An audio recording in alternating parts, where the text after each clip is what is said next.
the slips from last weekend, guys. Unfortunately, I didn't get a video of the run. Um, I was in Capitol Raceway in Maryland, and I didn't really know anybody. I knew like one person, and that was by random, and he wasn't able to get a video of the run. But I'm gonna use this as an opportunity to basically update you guys on what I'm doing to the car right now, and as well as go over the slips. So right off the street, we managed to hit a 10.9. We just did a soft launch because we didn't know what the prep was like. Last weekend, well the prior weekend, I was stuck in 10.9s as well, but I was spinning a lot, and that was due to a bad axle. So here's the axle. This is not the first time this has happened to me. It's not the axle's fault.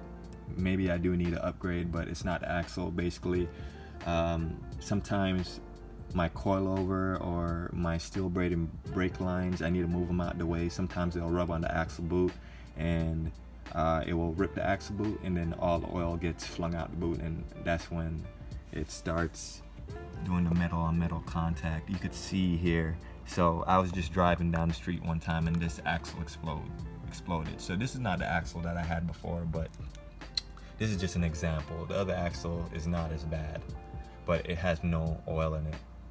All right, guys, back to the slips. Like I was saying, 10.9 straight off the road. Really soft launch.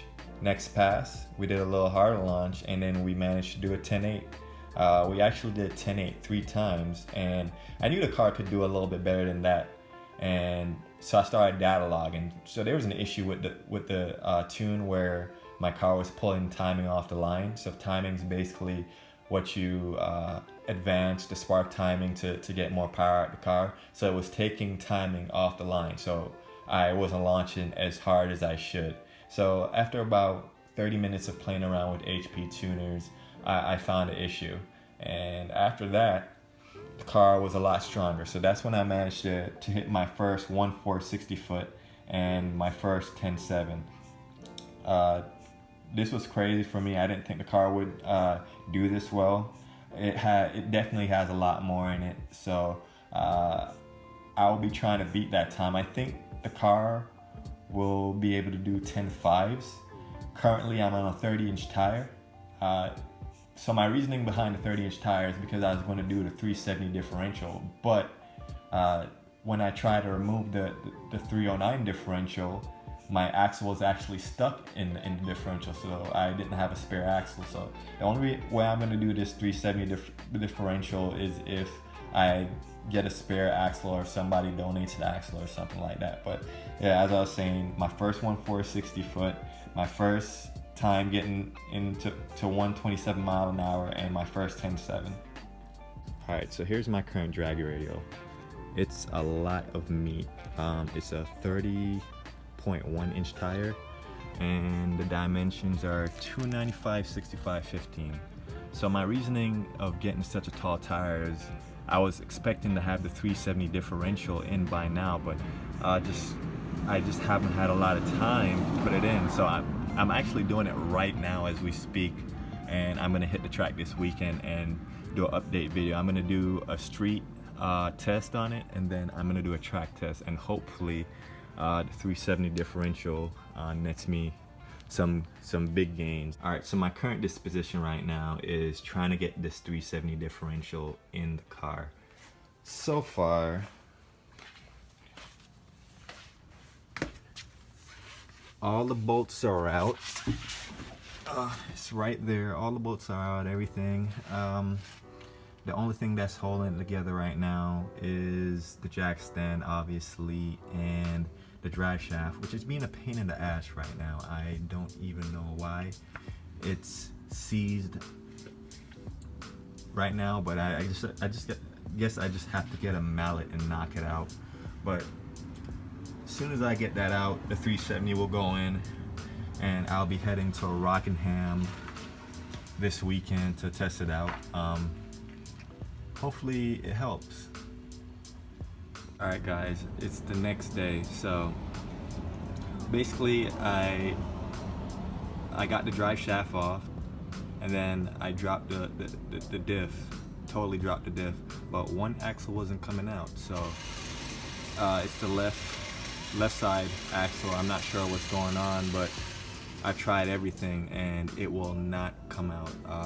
I took it to a freaking tire shop, and we used a crowbar to try to pry it out, and it still didn't come out. All right, so basically what a friend of mine that was a builder was telling me, maybe my main differential pin is broken. I looked in it on the other side, the pin looked fine, but I guess it's broken on the other side, and the axle is gouged inside.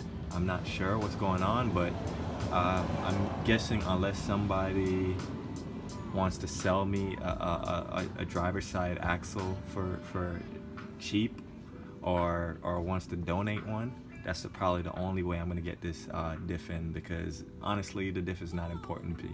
So the nitrous is what I'm gonna be working on right now to try to get in the 9s. The diff was just a fun thing, but it's probably not gonna happen now. Alright, and those of you that keep asking about the Victor, I meant to do an update video, but just some extenuating circumstances prevented me from completing the video, because basically while I had the Victor on, this happened. My piston cracked. I'm not saying it's the Victor's fault. It could be my fault as well. Maybe I didn't tighten the Victor down well enough, and there was oil leaking in the cylinder, which derated my octane. That's one scenario that I came up with. Another scenario is that I didn't tune the Victor, and it was pulling in more air than the stock 392 intake manifold does, so it leaned out my car, and that could have been the reason why it cracked the ring land. Alright, the third scenario is that the Victor is complete. Oh, fuck, this shit is heavy. Trash. That was a joke.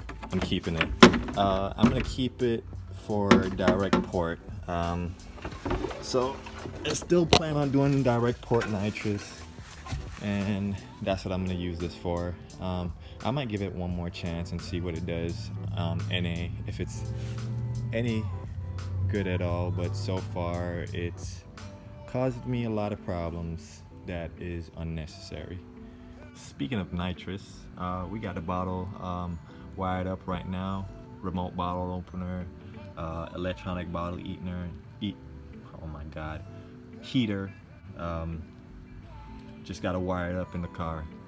Alright, it's dark as shit, but I will try to show you guys inside the car. So yes, it looks like a fucking mess right now. I understand. Sorry for cursing. I don't usually curse, but I'm frustrated. We have the bottle pressure gauge sensor. This basically is for my air fuel ratio gauge. It doubles as a bottle pressure sensor and air fuel ratio gauge, and a nitrous window switch. So innovate PSN1. If you're gonna run nitrous, it's a must. And here is the switch panel. Everything works so far. I have everything wired up.